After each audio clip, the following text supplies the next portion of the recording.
جادوئی رنگین چشمے۔ ایک دن کاشف، جو ایک 10 سال کا خوش مزاج بچہ تھا، اپنے والدین کے ساتھ پرانے بازار کی سیر کرنے گیا۔ بازار میں ہر طرف مختلف قسم کی دکانیں تھیں، کہیں کھلونے، کہیں کپڑے اور کہیں کتابیں بیچی جا رہی تھیں۔ لیکن ایک دکان کاشف کی توجہ کا مرکز بن گئی۔ وہ ایک چھوٹی سی پرسرار دکان تھی، جس کا بورڈ پرانا اور دھندلا ہو چکا تھا۔ کاشف دکان کے اندر داخل ہوتا ہے۔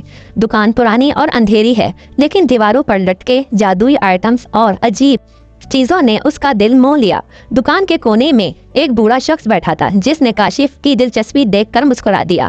بوڑھے دکاندار نے کاشف کو ایک چھوٹے سے ڈبے کی طرف اشارہ کیا، جس میں مختلف قسم کے چشمے رکھے تھے۔ کاشف نے جلدی سے ان میں سے ایک چمکتا ہوا رنگین چشمہ اٹھا لیا۔ وہ چشمہ عام نہیں لگ رہا تھا، اس پر رنگ برنگے پیٹرنز بنے ہوئے تھے۔ کاشف نے بوڑھے سے پوچھا، یہ چشمہ کیا خاص ہے؟ بوڑھے